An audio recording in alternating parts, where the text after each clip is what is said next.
Hi, it is Miss Veil the Lure coming to you once again. I wanted to talk about taking the high road with lowlifes.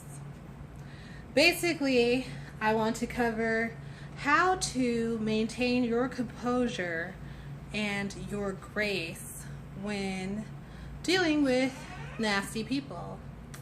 So, as many of you have probably done many times in your own lives, and guys, there's going to be some background noise because my beloved is doing some shit around here. Where people just don't treat you right, or people wrong you, or people just hurt your feelings. You know, it happens to all of us, and unfortunately, there's really no rule book on. Here, let me fix this. Thanks. There's really no rule book on how to handle it. For me, I've been working in the realm of learning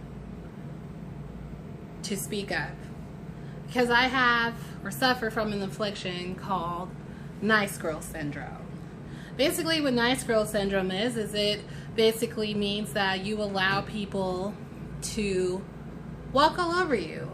Time and time and time again, you allow people to abuse you, you allow people to manipulate you, and you do it all under the premise that you're being nice. Hold on real quick. I'll be right back.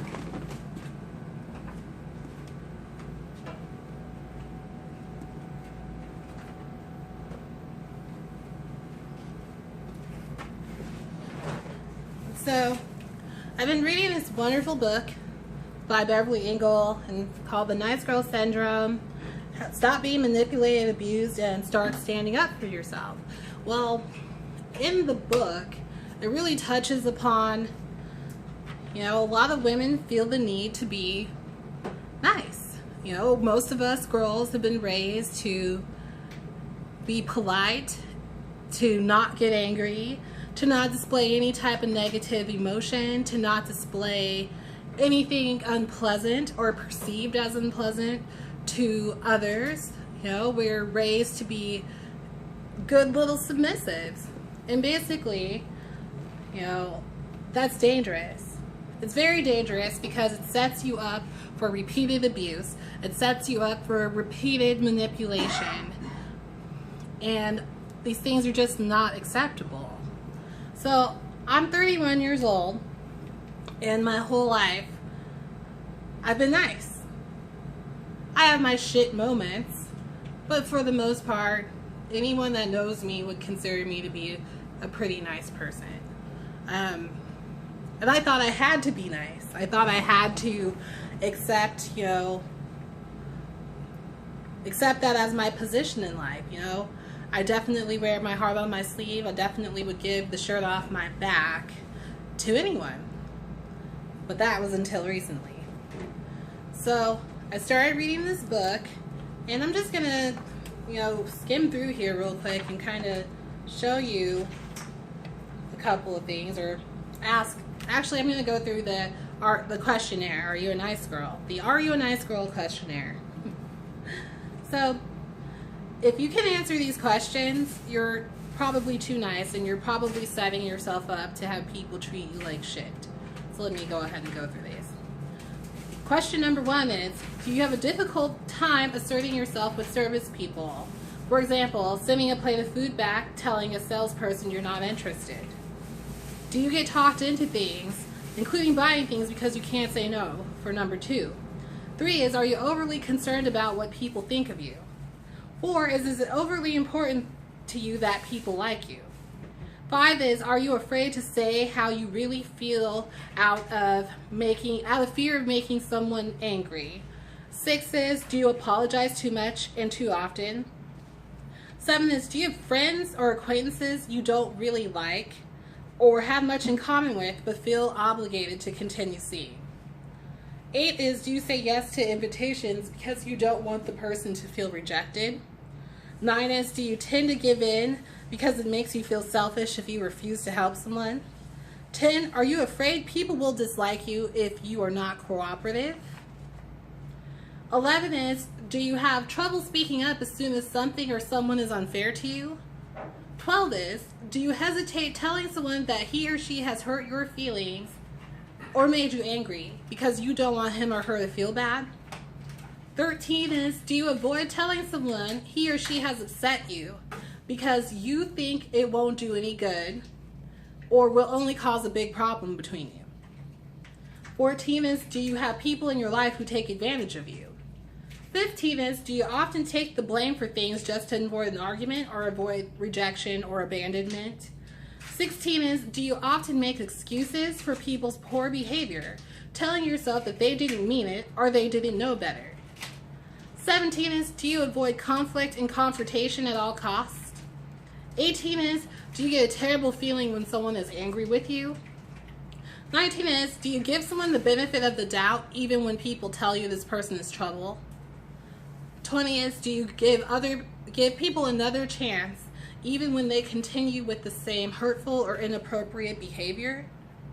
21 is, do you tell yourself that you don't have the right to complain about a person's behavior if you've ever been guilty of the same behavior? 22 is, are you attracted to bad boys or people with a large dark side? 23 is, do you believe or do you strongly believe in being fair even when other people are treating you unfairly?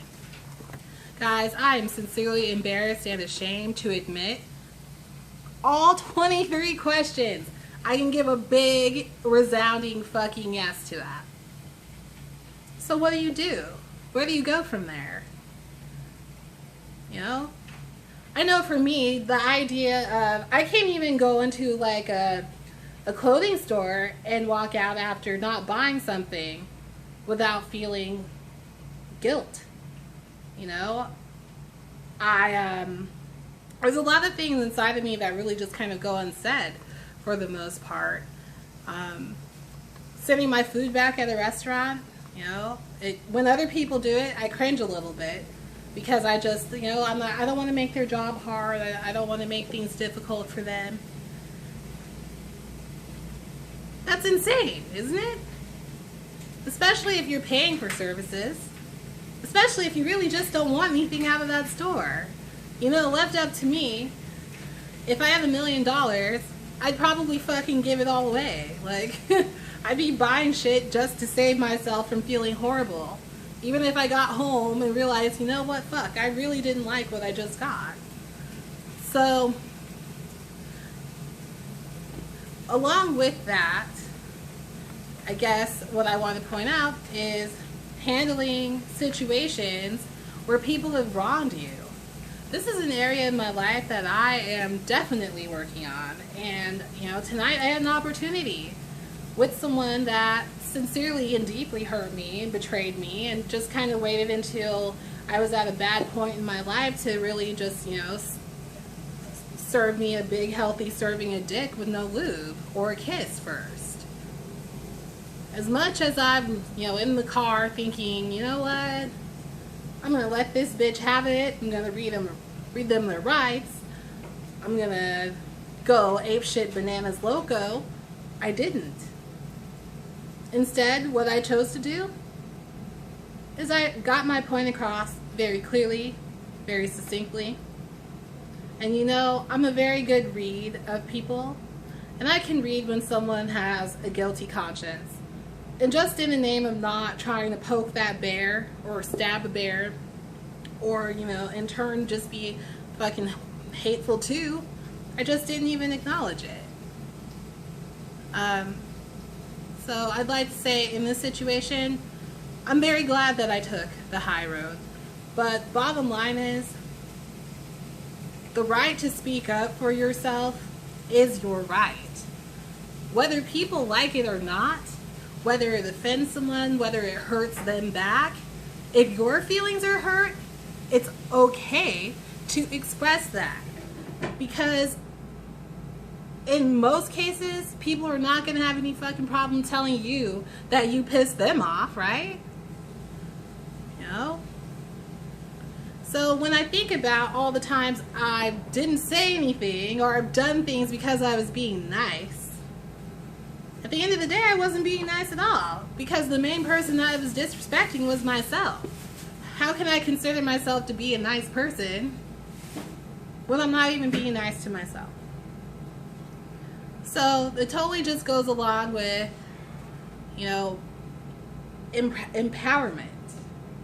You know, I definitely am working towards changing that. And with me working actively in the sex industry, like, that's an occupational hazard. You know, if you think that you're doing someone a service by discounting your rates or agreeing to do things for a lower charge, or you're not putting content up because you don't want to offend other models, or you don't say anything on social media about something because you think it's going to hurt someone else's feelings, I'm taking a big step for you and me, and I'm saying fuck that. Fuck that shit. People will get over it next. You know? No one's saying you have to be perfect. I definitely am not perfect, but I do know that in life and in my business and in my personal relationships, you know, I've learned you cannot let people manipulate you. No matter how nice you are, you just can't allow it. You can't make concessions for it. So if that means that you speak up, raise your voice, and all of a sudden, these people think you're just a raging crazy bitch, let them think you're a bitch. Be a bitch. So what? I tell you one thing, I guarantee you they won't disrespect you again. At least if they think you're a psycho. So, and maybe that's not the best way to articulate it. I feel like there's kind of a unbalance with asserting oneself, especially when you're a nice person. You are either too sweet, or you have to become the complete opposite. And I'm, definitely seeking ways to find that medium. There's another really valid point in the book I kind of want to highlight before I close this out. One sec.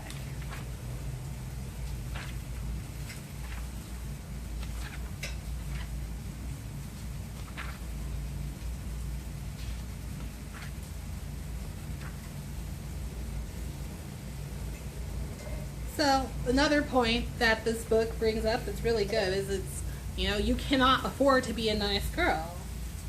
So it states, in addition to being targets for abuse and manipulation, there are other reasons to give up your nice girl image. Namely, people don't respect nice girls. If you don't tell others what makes you angry, upset, unhappy, or disappointed, there's a little chance of fixing the problem. People don't really know you unless you tell them how you really feel. And if you don't tell people how you feel, you are being dishonest. Unless you are honest about who you are and how you feel, there is little chance of experiencing true intimacy in your relationships. So essentially, you're being a liar. And the joke's on you. I'm totally just a fledgling motivational speaker here on YouTube. Proud hoe for sure. I got the hoe pride. And I'm just trying to be better and hopefully help someone else be inspired to be better. So again, you're dealing with low-life people. You have the right to take the high road, but don't take the high road at the expense of being dishonest with yourself. I hope y'all rise in love. I thank you for watching this. You can follow me on YouTube you can follow me on Twitter at Just Like Velvet. You can follow me on Twitter also at Velour Lore. You can follow me on Instagram at Just Like Velvet. And I just sincerely appreciate the opportunity, and stay motivated.